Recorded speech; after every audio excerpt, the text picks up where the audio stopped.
Private গাড়ি চালককে বেধড়ক মারধর করার অভিযোগে ব্যাপক উত্তেজনা ছড়ালো জঙ্গিপুর সাব ট্রাফিক গার্ড অফিসের সামনে। অভিযোগ, প্রাইভেট গাড়ি করে অসুস্থ রোগীকে জঙ্গিপুর হাসপাতালে নিয়ে যাওয়ার পথেই ভাগীরথী ব্রিজের সামনে গাড়িটিকে আটক করে পুলিশ। আটক করার পরে তাকে কোনো এক কারণে জেরে বিতর্কে জড়িয়ে পড়েন। তারপরে সেই চালককে বেধড়ক মারধর করা হয় বলে অভিযোগ ট্রাফিক পুলিশ কর্মীর বিরুদ্ধে। পুলিশের মারের জেরে সেখানে লুটিয়ে পড়ে ওই চালক, আর তা দেখে ক্ষিপ্ত হয়ে যায় পথচারীরা।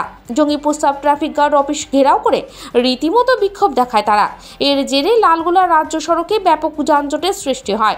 শেষ পর্যন্ত জঙ্গিপুর পুলিশ জেলা বিশাল পুলিশ বাহিনী এসে পরিস্থিতি নিয়ন্ত্রণে এনে ওই গাড়ি চালককে আহত অবস্থায় উদ্ধার করে জঙ্গিপুর হাসপাতালে ভর্তি করা হয়।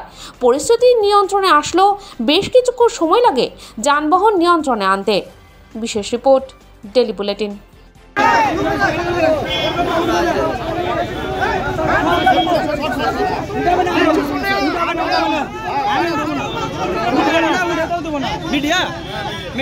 অযৌক্তিক ভাবে মেরেছে, সিট বেল্ট পরেনি সেই বলে অযৌক্তিক ভাবে মেরেছে। মারবে কেন? আর সিট বেল্টের কেস বাইরে হয় না, ভেতরে কেন নিয়ে গিয়ে কেস হবে? ভেতরে ঘোটালা, হ্যাঁ, নেতা মন্ত্রীর গায়ে বলে হেলমেট লাগে না, আর সাধারণ পাবলিকের বলে হেলমেট লাগে।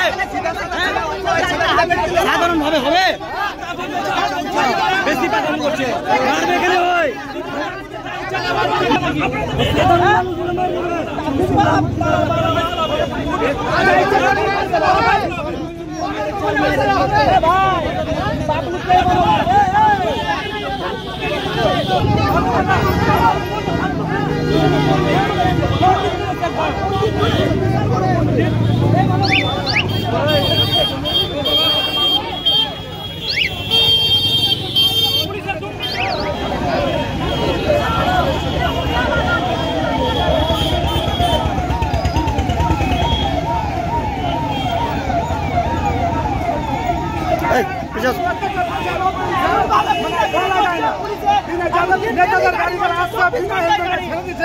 কথা বলে রকম নিজে বিনা হেলমেটে নাই গল্প করে ছেড়েছে।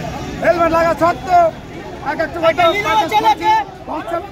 ছেড়ে দিচ্ছে, চুলা ঢুকতে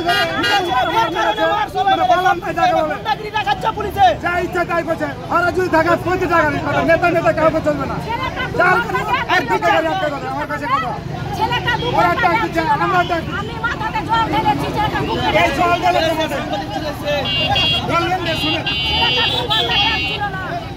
যা ইচ্ছা তাই করছে। সব গাড়িকে ঢুকে বিনা হেলমেট থাকছে, তবু তো হেলমেট আছে। আরে যাকে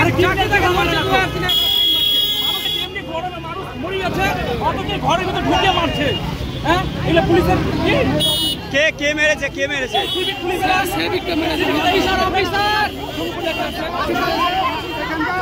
স্যার যা ইচ্ছা তাই না করে কাজ হচ্ছে। দুটা পেশেন্ট থাকছে, একটা হেলমেট পাঠাচ্ছে, বলছে না ডাবল হেলমেট নাই কেন? সেটা ঠিক আছে।